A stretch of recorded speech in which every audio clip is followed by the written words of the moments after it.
Sir जी, कबीर का एक दोहा है। सुखिया सब संसार है, खावे और सोवे। दुखिया दास कबीर है, जागे और रोवे। इस दोहे का क्या मतलब है सर जी? सुखिया सब संसार है, खावे और सोवे। प्लेजर में जीना चाहते हैं लोग, उसको सुख बोलते हैं। तो उस हिसाब से सब सुखी हैं, क्योंकि ये जानवर वाला सुख है एक तरीके से, क्योंकि सोए हुए हैं। एकदम रात को सोते हैं। यहाँ पे शायद सोने का ज़रा गहरा मतलब है कि नींद में चल रहे हैं, स्लीप वॉकर्स हैं। दूसरी संभावना का उनको पता ही नहीं है, यानी कि कैटरपिलर की तरह जी रहे हैं। तितली से पहले कैटरपिलर होता है। आपने ये तितली का जो जीवन चक्र पढ़ा होगा। अंडा, तो अंडे के बाद एक कीड़ा सा वो ऐसे रेंग के चलता है, उसको बोलते हैं कैटरपिलर। तो बस इस तरह लोग जी रहे हैं। उनको नहीं पता कि वो तितली भी बन सकते हैं।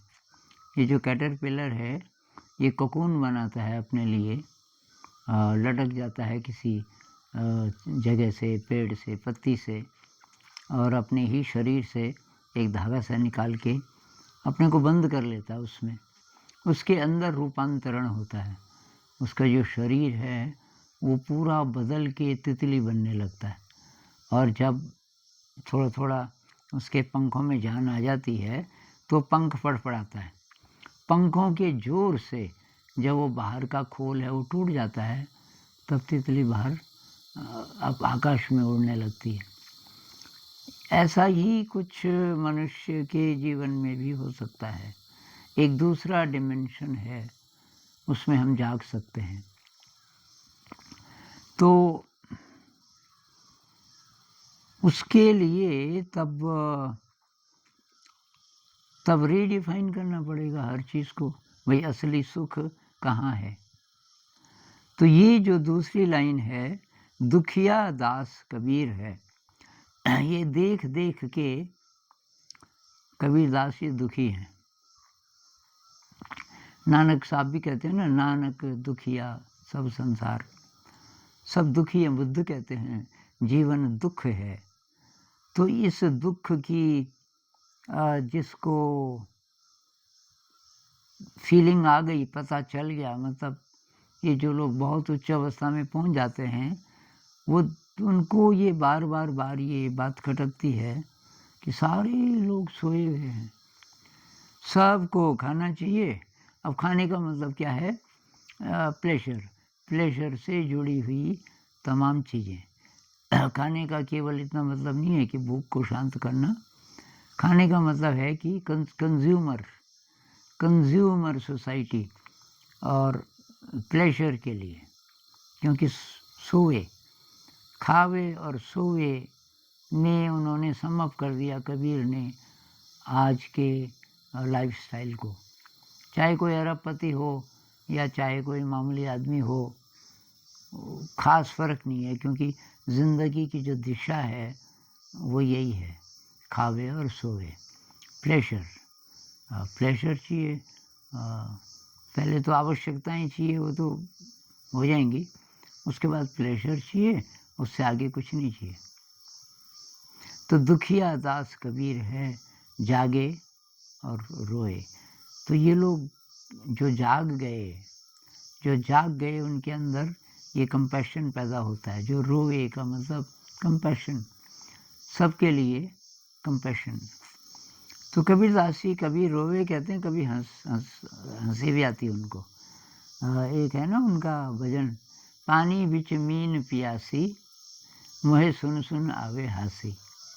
पानी के अंदर मछली प्यासी है और ये सुन के मुझे हंसी आती है कि जब मछलियाँ बोलती हैं, मतलब संसार कि बहुत प्यासे हैं, पानी के अंदर हैं लेकिन प्यासे हैं, ये सुन सुन के मुझे हंसी आती है। तो जो हंसी है वो भी कंपैशन का ही एक रूप है, उसमें भी करुणा है। तो अब ये स्टेज है जब कोई बुद्ध कोशिश करता है कि भाई लोगों को संदेश दें।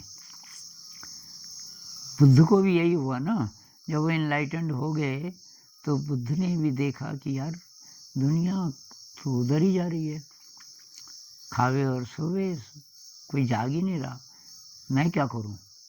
और उन्होंने कोशिश की और एक आंदोलन खड़ा किया कि भाई जागो, और कैसे जागें उसका मैं तरीका बताता हूँ।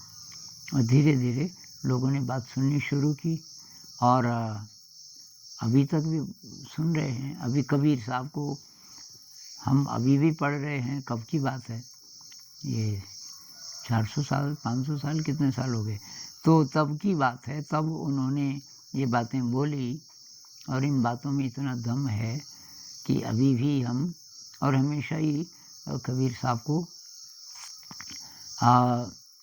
उन्होंने मतलब क्या बोला उससे प्रेरणा लेते रहेंगे। तो अब अपनी ज़िंदगी में देखिए, आप भी कहीं इसी लाइन में तो नहीं है, खावे और सोवे। आपकी मंजिल क्या है? अगर यही मंजिल है कि भाई नौकरी मिल जाए, जो अभी विद्यार्थी लोग हैं कम्पिटिटिव एग्ज़ाम में निकल जाएं, नौकरी मिल जाए, पैसा मिल जाए, शादी हो जाए, अच्छा पति अच्छी पत्नी, अच्छा घर हो और सुविधाएं हों, ये कार वगैरह हो और पैसा हो ठीक ठाक, और क्या चाहिए। यही पेरेंट्स चाहते हैं। शादी के समय लड़की की शादी तो वही लड़का क्या करता है वगैरह वगैरह, खावे और सोवे। कोई नहीं पूछता कि भाई जिस लड़के से हमारी बेटी की शादी होनी है उसके पेरेंट्स को पूछें इंसान है पहले वो। अगर खावे और सोवे वाली उसकी फिलॉसफी है तो भाई इंसान नहीं है। अगर अध्यात्म भी है उसके जीवन में, वो जागना चाहता है नए डिमेंशन में, तब तो ठीक है। बहुत कम लोग पूछते हैं। जब हम किसी की तारीफ़ करते हैं किस आधार पे, कोई बहुत बड़ा बिजनेसमैन है कि जी बेटी की शादी में उसने इतने करोड़ रुपए खर्च कर दिए, इससे लोग इम्प्रेस हो जाते हैं। अरे भाई ये खावे और सोवे वाली बात है। पैसे खर्च किए और क्या किया उसका, लोगों को खिलाया होगा, चीज़ें खरीदी होंगी, लेकिन जागने वाली बात तो नहीं है ना, कोई अध्यात्म वाली बात तो इसमें नहीं है। तो ये एक वार्निंग भी है। कबीरदास जी कहते हैं कि मुझे रोना आता है इन लोगों को देख के, लेकिन एक वार्निंग भी है कि भाई तुम कहाँ हो, क्या तुम्हारी भी मंजिल रोटी कपड़ा मकान ये प्लेजर और ऐसे ही मर जाओ, ये है दिशा, या कि जागना चाहते हो, या कि तुम कुछ और बनना चाहते हो। तो चॉइस हमारी है। दो रास्ते हैं। एक रास्ता तो ठीक ही है जानवर वाला, जिससे हम चल ही रहे हैं ज़्यादातर लोग, लेकिन दूसरा रास्ता भी है। उसके लिए जागना पड़ेगा, उसके लिए आपको कुछ करना पड़ेगा, संघर्ष करना पड़ेगा, कैटरपिलर को ककून बनाना पड़ेगा, और फिर तितली बन सकता है। तो अभी इससे इतना ही बोलेंगे। नमस्कार।